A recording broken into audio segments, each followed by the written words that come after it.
Salut les petits clous, la première fois que j'ai vu Stargate, je devais avoir une petite dizaine d'années et j'ai pris ça pour ce que c'était, un film de divertissement purement fictionnel. Bien des années plus tard, je me suis intéressé à l'Égypte antique à travers l'égyptologie académique évidemment, mais aussi à travers les théories alternatives. Et encore quelques années plus tard, lors d'une petite soirée nostalgie, je me suis refait le film, mais là, j'ai compris que tout n'était pas fictionnel et que la genèse de ce long métrage prenait racine dans des véritables théories. On va regarder en détail de quoi s'est inspiré le réalisateur pour écrire le film, mais avant ça, si jamais vous passez à travers la porte des étoiles pour vous rendre sur la planète Abydos, n'oubliez pas d'emporter avec vous NordVPN. Quand on est en voyage, on se connecte des fois sur des Wi-Fi publics ou sur le réseau de l'hôtel qui n'est absolument pas sécurisé. Et honnêtement, c'est pas terrible. Vous pouvez assez facilement vous faire pirater un paquet de données et rendre votre voyage un petit peu moins agréable. Avec NordVPN, vous pouvez vous connecter via un serveur n'importe où dans le monde pour naviguer de façon anonyme et surtout sécurisée. Il y a un autre truc qui est cool, c'est qu'avant même de partir, vous pouvez économiser de l'argent. Ouais, parce qu'en fait, la plupart des compagnies aériennes ou des comparateurs d'hôtels utilisent ce qu'on appelle la tarification dynamique. C'est-à-dire que les prix augmentent en fonction de vos intérêts et ça passe par votre adresse IP. Avec NordVPN, vous pouvez vous connecter via un autre pays et ainsi brouiller votre adresse IP. Du coup, le site sur lequel vous allez va croire que vous êtes un nouvel utilisateur et il va vous proposer le tarif de base. Si ça vous intéresse, vous trouverez un lien dans la description avec une offre exclusive et c'est satisfait ou remboursé pendant 30 jours, alors ce serait dommage de s'en priver. Par contre, il faudrait vraiment que je leur demande si ça marche vraiment jusque sur la planète Abydos. On sait jamais.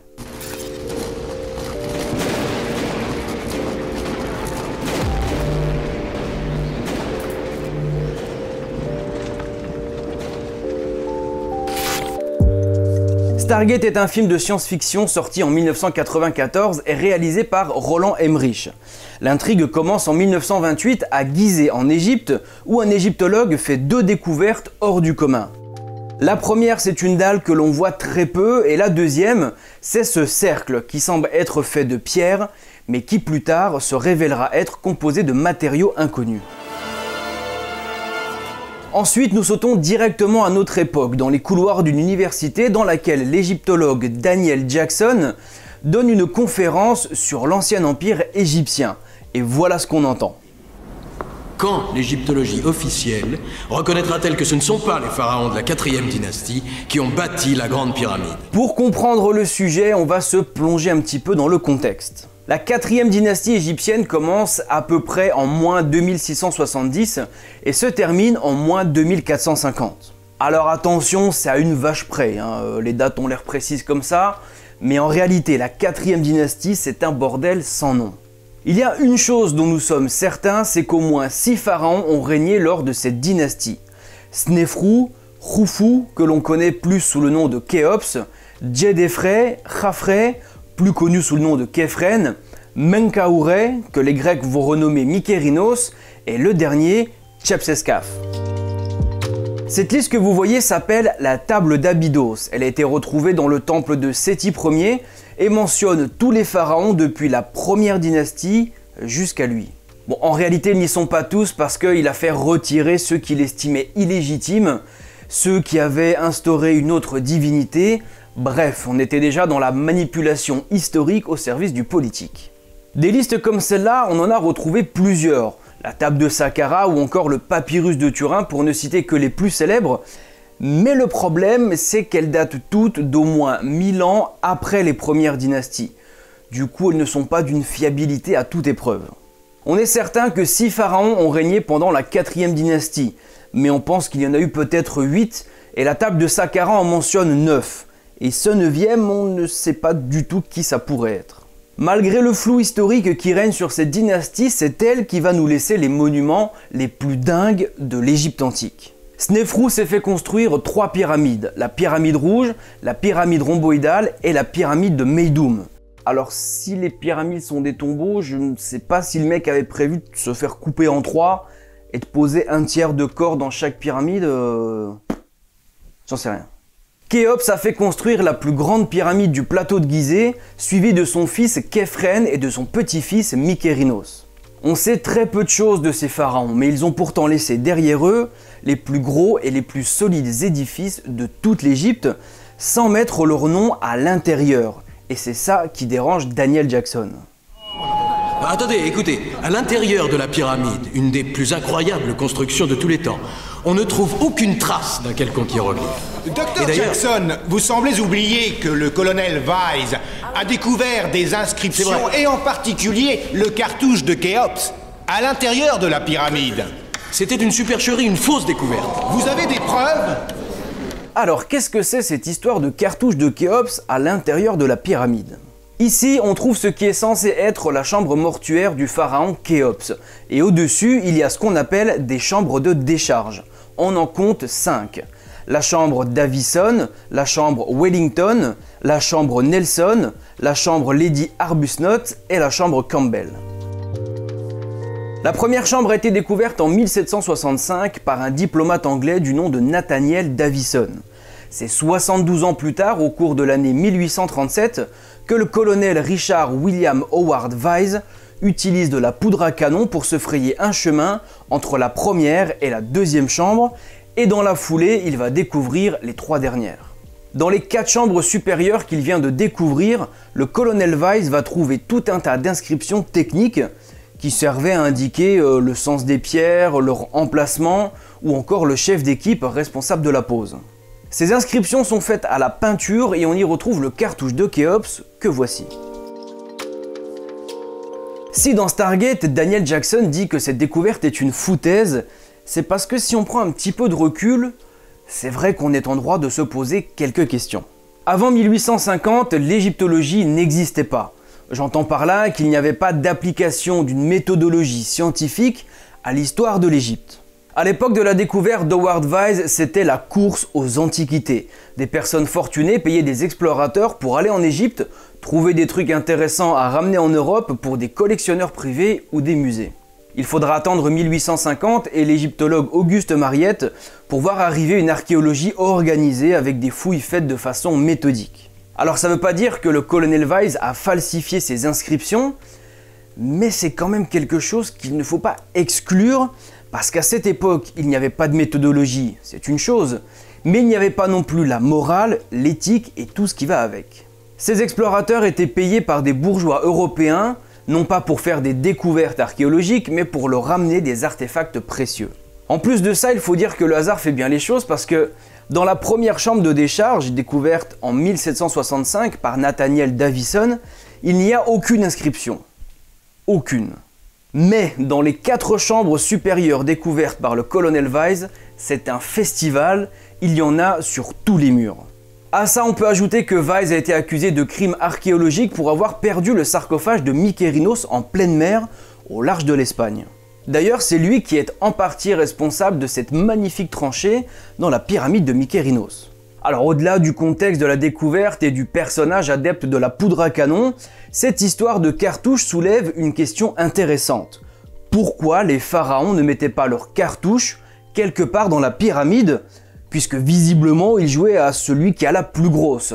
Ça semblerait assez logique qu'ils mettent son nom dessus pour pouvoir dire aux autres eh ben la plus grosse là-bas, c'est la mienne.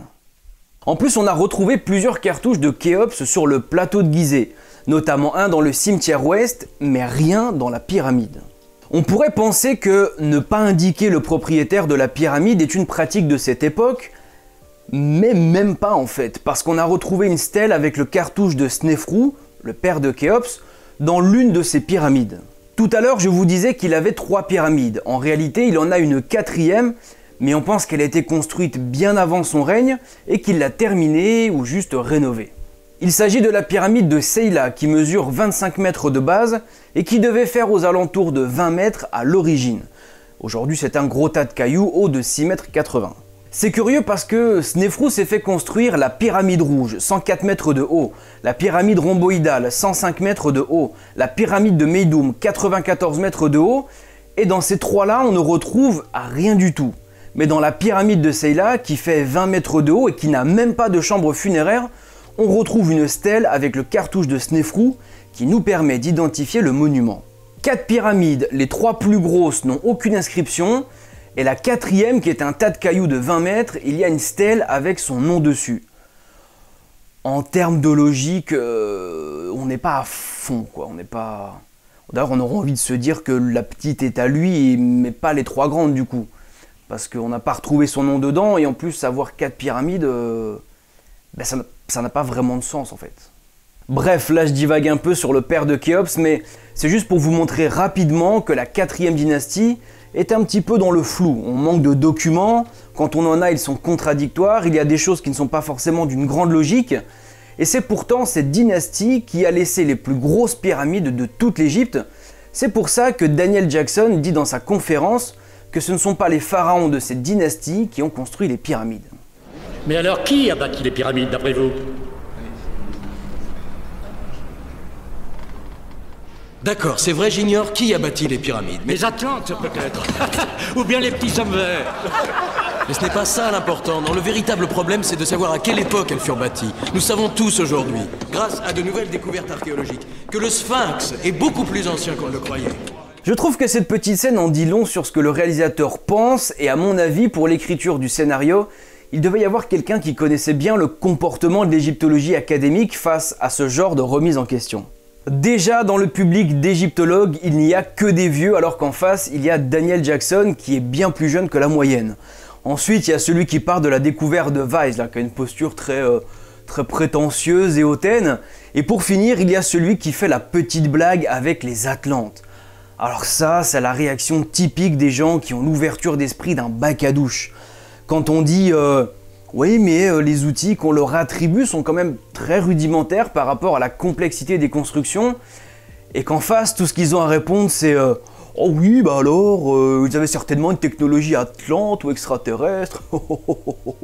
Non, sérieusement, entre des Égyptiens en slip dans le désert qui n'ont pas encore inventé la roue et des technologies aliens, voilà, je pense qu'il doit y avoir quelque chose au milieu là qui peut être potentiellement intéressant.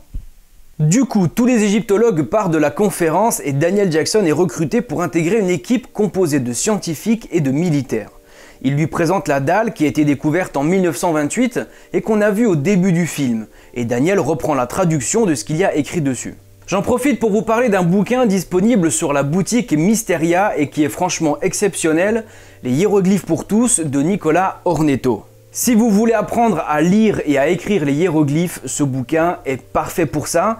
Et ce qui est vraiment cool, c'est qu'à l'intérieur, l'auteur a prévu des exercices corrigés pour tester nos connaissances tout au long de l'apprentissage. Alors si vous voulez vous le procurer, vous trouverez le lien en description. Une fois que Daniel Jackson a déchiffré et trouvé un symbole manquant, on lui apprend qu'en réalité, c'est pour faire fonctionner une machine. C'est le cercle qu'on a vu au début du film. Il se passe plein de trucs sur des écrans d'ordinateur et d'un coup...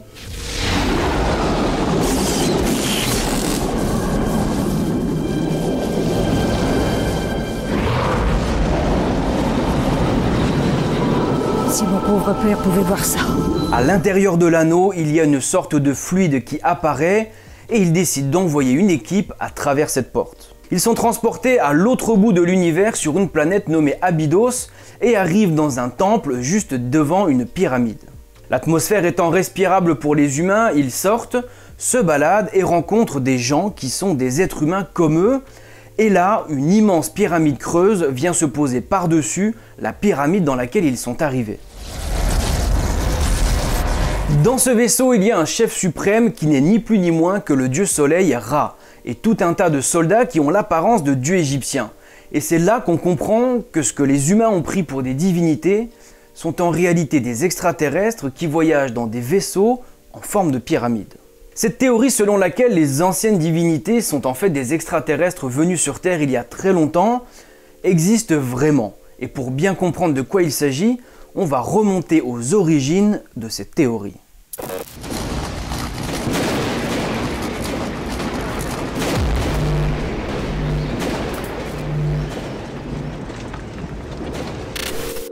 Aux alentours de l'an 200 avant Jésus-Christ, un philosophe grec qui s'appelle Évémère écrit un livre nommé « L'écriture sacrée, roman de voyage fantastique ». Ces écrits nous sont connus uniquement par des traductions ultérieures, et l'impact de ce qu'il développe est colossal. Il émet l'idée que les dieux et les déesses sont en réalité des hommes et des femmes que les peuples ont divinisés après leur mort. Un autre philosophe grec, Sextus Empiricus, rapporte les propos d'Évémère. Ainsi, Zeus aurait été un souverain sage et bienfaisant, Aphrodite une courtisane du roi de Chypre qui en aurait fait une déesse, et Athéna une reine guerrière. C'est comme ça qu'est né un courant de pensée qu'on appelle l'évémérisme, et qui consiste à dire que les dieux des religions ou des mythologies sont en fait des humains qui ont été divinisés après leur mort. Au moment des premiers écrits chrétiens, il y a des auteurs romains qui utilisent cette façon de penser pour détruire la religion romaine au profit du christianisme. C'est le cas notamment de l'écrivain Lucius Caecilius Firmianus, qu'on surnomme plus simplement Lactance. Les chrétiens vont utiliser cet argumentaire pour casser les religions païennes un peu partout dans le monde, pendant tout le Moyen-Âge et jusqu'à la Renaissance. En faisant croire qu'un dieu n'était en fait qu'un humain, ça permet évidemment de casser la foi et la dévotion que les gens peuvent lui porter. L'évémérisme est donc une école de pensée qui va traverser les âges et subir une grosse évolution au XIXe siècle avec une certaine Helena Blavatsky, la fondatrice de la Société théosophique, une figure majeure de l'occultisme. Dans ses travaux, elle décrit une succession d'humanités qui commence avec les hyperboréens, des hommes avec des grands pouvoirs que l'on peut quasiment considérer comme des hommes-dieux. Ensuite, elle parle du continent de Mu, de l'Atlantide, etc. Là, il y a une évolution majeure puisqu'à l'origine, l'évémérisme est une sorte d'athéisme poussé au maximum, en disant qu'il n'y a pas de Dieu, il n'y a que des humains qui ont été divinisés. Avec Helena Blavatsky, on a une espèce humaine avec de grandes capacités physiques et psychiques qui vivait dans des temps très reculés et dont nous sommes les descendants. Cette idée va continuer son chemin et donner lieu à des théories, par exemple celle d'une cavité sous le sphinx de Gizeh qui contiendrait toutes les archives de l'humanité depuis son existence, ou alors les tablettes d'émeraude écrites par Thoth l'Atlante. Alors pour le moment, nous sommes dans l'évémérisme du 19e siècle, qui ne fait pas encore intervenir le concept extraterrestre comme dans Stargate, mais tout va changer en 1960 avec un livre qui s'appelle Le Matin des magiciens. Écrit par Louis Powell et Jacques Bergier, il développe tout un tas de théories. Les nazis auraient disposé d'une technologie extraterrestre, notamment anti-gravité. Il y aurait une société secrète qui a manipulé toute l'histoire. Il y aurait un gouvernement secret qui est au courant de la présence et de l'influence des extraterrestres sur Terre, etc., etc. Avec ce livre, on rentre de plein pied dans le néo-évémérisme. Et ça va s'accélérer avec Robert Charroux, un auteur français qui reprend un peu les théories de Blavatsky, mais en ajoutant une bonne grosse pincée d'extraterrestres. Les vrais initiateurs, ce sont les anges de la Bible, des extraterrestres en fait, venus s'installer sur Terre bien avant le déluge, formant une petite communauté d'hyperboréens qui allait donner naissance aux Atlantes et aux habitants de la Terre de Mu. Le déluge, ou la guerre atomique entre Mu et l'Atlantide, devait détruire toutes ces civilisations, ne laissant sur les hauts plateaux qu'un petit nombre de rescapés. C'est il y a 5000 ans qu'un second groupe d'extraterrestres originaires de Vénus venait civiliser les humains qui, du Pérou au Tibet, avaient tant bien que mal réussi à survivre. Il reprend clairement une partie des idées de Blavatsky, sauf qu'il remplace les hommes-dieux du début par des extraterrestres. Ensuite, il y a tout un tas d'auteurs qui vont continuer ce travail et développer encore plein d'autres théories, des personnes comme Jean Sendy, Eric von Daniken, Zecharia Sitchin, etc. Le terme néo-évémérisme va tout doucement se transformer en théorie des anciens astronautes. Alors, c'est sensiblement la même chose, sauf que dans la sphère ancien astronaute, il y a en plus une notion de complot, c'est-à-dire que les gouvernements sont au courant de la présence extraterrestre, mais ils nous cachent la vérité. Reprenons Stargate pour illustrer cette petite nuance. Le dieu Ra est en fait un extraterrestre qui est venu sur Terre et que les humains considèrent comme un dieu. Si on s'arrête là, c'est du néo-évémérisme. Mais si on ajoute que le gouvernement est au courant, que l'armée contrôle toutes les opérations et que comme ils agissent dans une base secrète, ils nous cachent la vérité, eh bien là, on est en plein dans la théorie des anciens astronautes. Ce film se base donc sur de vraies théories. Ça s'appelait évémérisme il y a plus de 2000 ans, ça a évolué pendant le 19e siècle pour devenir le néo-évémérisme, et aux alentours de 1960, ça a donné naissance à la théorie des anciens astronautes. Je vous rappelle que si vous voulez apprendre à lire les hiéroglyphes, j'ai ce bouquin disponible sur la boutique. Le lien est dans la description et moi je vous dis à bientôt pour une prochaine vidéo. Ciao!